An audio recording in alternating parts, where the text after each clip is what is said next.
ओम नमः शिवाय।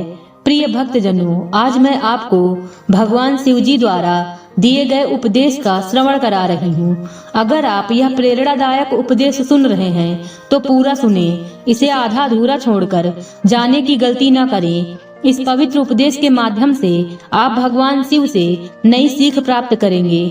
इसलिए इस पवित्र उपदेश को पूर्ण भाव और निष्ठा के साथ सुने और भगवान शिव का आशीर्वाद प्राप्त करें। चलिए उपदेश को प्रारंभ करते हैं। न जाने कितने जन्मों के बाद मनुष्य जन्म मिलता है, लेकिन हम इस कीमती जीवन में भी खुश नहीं। हर पल इंसान खुशियों को खोजने के लिए दर दर भटक रहा है, लेकिन हर समय केवल निराशा ही हाथ लगती है। दिन भर कोल्हू के बैल की भांति अपना पसीना बहा रहा है इंसान, ताकि उन चीजों को इकट्ठा करने के लिए पैसा कमाया जा सके जिनका उसकी खुशियों से कोई भी लेना देना नहीं है। उस दौलत को बटोरने की खातिर अपने परिवार, रिश्ते, नाते सब ठुकरा रहा है जो कभी उसके साथ नहीं जाने वाली। खुशियाँ पैसों से नहीं खरीदी जाती और ना ही किसी चमक दमक की वस्तु से खुशियों का कोई भी लेना देना है। बाहर की चीजों से पल भर के लिए इंसान जिसे खुशी महसूस करता है वह मात्र उसका भ्रम है, क्योंकि कुछ ही समय बाद वह झूठी खुशी देने वाली वस्तु उसे बोझ लगने लगती है और उसके बाद एक और भ्रम को खोजने के लिए निकल पड़ता है। इंसान उस चीज को खोज रहा है जिसका बेहिसाब खजाना उसके पास पहले से मौजूद है, लेकिन वह उसे गलत जगह पर खोज रहा है। सोचो, किसी खजाने की चाबी आपके घर के भीतर एक अंधेरे कमरे में रखी हुई है, लेकिन आप उसे बाहर उजाले में खोज रहे हैं, तो क्या आपको वह चाबी कभी मिल पाएगी? गलत जगह पर खोजने से आपको वह चाबी कभी नहीं मिलेगी, बल्कि आपका कीमती समय जरूर बर्बाद होगा। उस चाबी की तरह खुशियों का खजाना भी हमारे भीतर ही मौजूद है। इसे बाहर खोजने में अपना समय जाया न कीजिए। अंदर अंधेरा है, वहाँ उजाला करने की कोशिश कीजिए। आपकी खुशियों की चाबी सामने मौजूद है और ढेर सारा खुशियों का ऐसा खजाना भरा पड़ा है जो कभी समाप्त नहीं होने वाला। बेशुमार खुशियों का खजाना केवल आपके भीतर मौजूद है। परमानेंट खुशी आपके भीतर ही है। क्यों टेम्परेरी और नकली खुशी के लिए अपना जीवन दांव पर लगा रहे हो? एक दिन ऐसा आएगा कि आपके पास पछतावा करने के लिए भी समय नहीं मिलेगा। जीवन यापन के लिए पैसा जरूरी है, लेकिन पैसों के लिए इतने कीमती जीवन को दांव पर न लगाएं। खुद को समय दीजिए, तभी आप परिवार और रिश्तों को भी समझ पाएंगे। अपनी जरूरतों को सीमित कीजिए। आप पाएंगे कि आपकी असली दौलत आप और आपका परिवार ही है। बाकी सब केवल एक भ्रम है, छलावा है। आप कितनी भी दौलत इकट्ठी कर लो, यदि आप अपने बच्चों को हमेशा समय निकाल कर साथ बैठकर अच्छे संस्कार न दे पाए तो आपकी सारी दौलत बेकार जाएगी। वह आपके अंत समय में कद्र नहीं करेंगे, क्योंकि आपके पैसों के लालच में आप उनके भीतर प्रेम और संस्कार की भावना पैदा न कर पाए।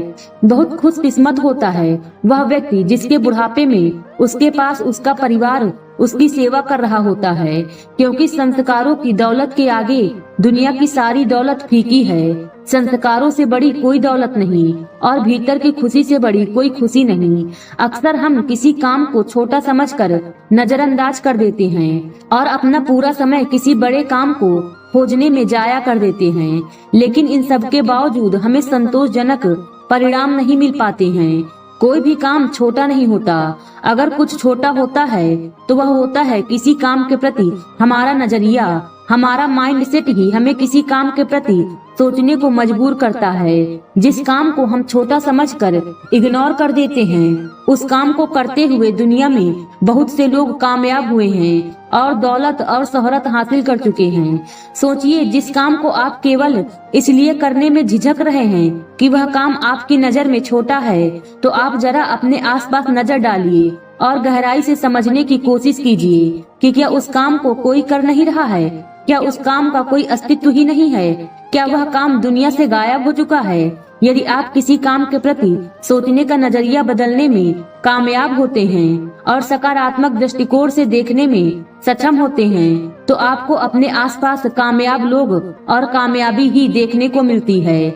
यदि आप हमेशा किसी काम के डिसएडवांटेज पर ही अपना पूरा ध्यान देते हैं और हर काम में कमियां खोजना शुरू करते हैं, तो आप कभी भी कोई भी काम नहीं कर पाएंगे और हमेशा अपने आप को और अपनी किस्मत को कोसते हुए नजर आएंगे। एक माइंडसेट हर काम में बुराई खोजता है और कमियां निकालने में माहिर होता है, और दूसरी ओर एक ऐसा माइंडसेट होता है जो हर काम में एक ऐसा अवसर खोज निकालता है जिससे वह उस काम को एक बहुत बड़े लेवल तक पहुंचाने में सफल होता है। जिस काम को आप बड़ा समझते हैं तो जरा अपने आसपास एक नजर जरूर डालिए और आप पाएंगे कि उस काम में बहुत से ऐसे लोग भी हैं जो मेहनत और लगन की कमी के कारण बर्बादी के उस कगार पर पहुंच चुके हैं जहां से ग्रो कर पाना बहुत मुश्किल हो जाता है।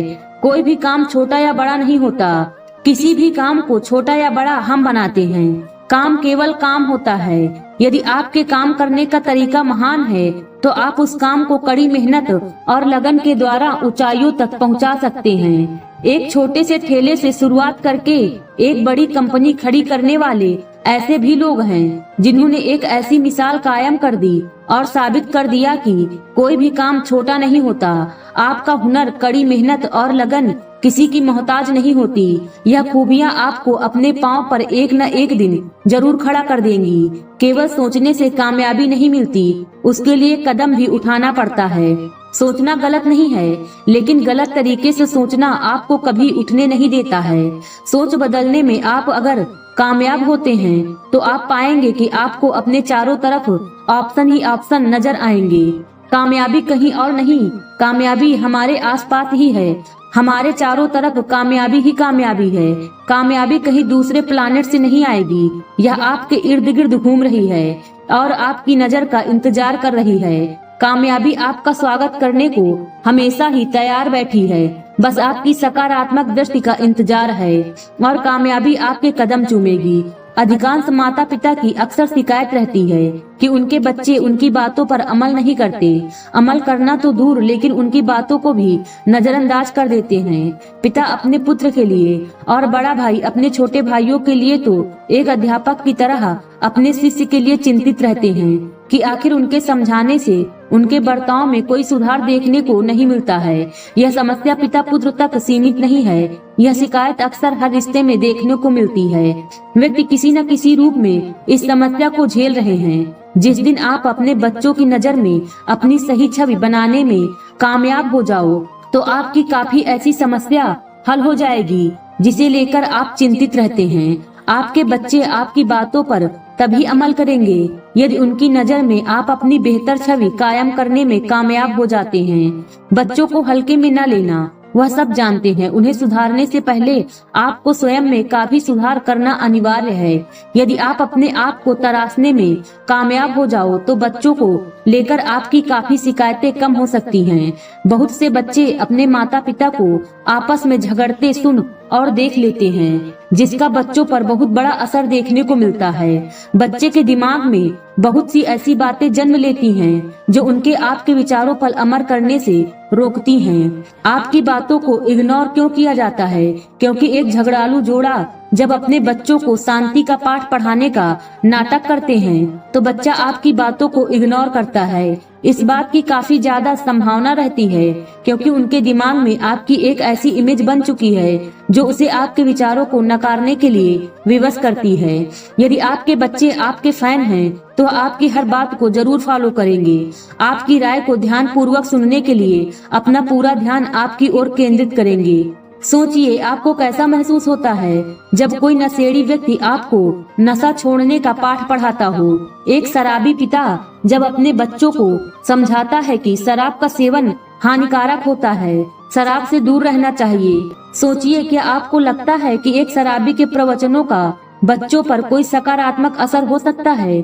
सोचिए आपकी प्रतिक्रिया उस समय कैसी होती है जब एक ऐसा व्यक्ति आपको शांति का पाठ पढ़ाता हो जो स्वयं छोटी छोटी बातों पर क्रोधित हो जाता हो। सोचिए एक ऐसा व्यक्ति जिसका भक्ति से दूर दूर तक कोई नाता ना हो, वह आपको भक्ति करने के फायदे बताता हो। एक ऐसा व्यक्ति जो सुबह देर से जागता है और किसी भी प्रकार का व्यायाम नहीं करता है, लेकिन आपको सुबह जल्दी जागने और व्यायाम करने के फायदे बता रहा हो, तो आपको उसके ऊपर हंसी जरूर आएगी और आप उसकी बातों को नजरअंदाज करेंगे। इस बात की काफी संभावना होती है। कोशिश कीजिए, सबसे पहले अपनी एक ऐसी इमेज बनाइए जिससे कि सामने वाला आपकी तरफ जरूर फोकस हो। धीरे धीरे कोशिश जारी रखिए, आप अपने बच्चों में सकारात्मक बदलाव पाएंगे। हमेशा याद रखिएगा, पहले खुद को सुधारो, दूसरा अपने आप सुधर जाएगा। दूसरों को समझाने से पहले खुद को समझने की कोशिश कीजिए। यह बात समझने में अपनी पूरी शक्ति लगाइए कि जिसे आप गाइड करना चाहते हैं उसके दिमाग में आपके प्रति क्या विचार हैं, उसके दिमाग में आपकी कौन सी छवि है। यदि आपकी सुंदर छवि है तो आपके कामयाब होने की संभावना है, लेकिन यदि आपकी छवि नकारात्मक है तो आपकी सभी कोशिश बेकार है। जब तक आप किसी नकारात्मक आदत से ग्रस्त हैं, तब तक आप अपने बच्चों की नजर में अपनी बेहतर छवि नहीं बना सकेंगे। पहले अपने आप की आदतों में सुधार करें, उसके बाद आप पाएंगे कि आपके बच्चों में भी सुधार शुरू हो रहा है। छोटा बड़ों से सीखता है और अपने आसपास के माहौल की नकल करना शुरू करता है। जितना सकारात्मक माहौल होगा, बच्चे उतना ज्यादा सकारात्मक बातों पर ध्यान देना और सोचना शुरू करने लगेंगे। सही छवि बनाएं। अपने बच्चों की नजरों में एक अच्छी छवि बनाना सबसे महत्वपूर्ण कदम है। जब आप खुद अनुशासित, जिम्मेदार और ईमानदार होते हैं तो बच्चे भी आपकी बातों को गंभीरता से लेते हैं।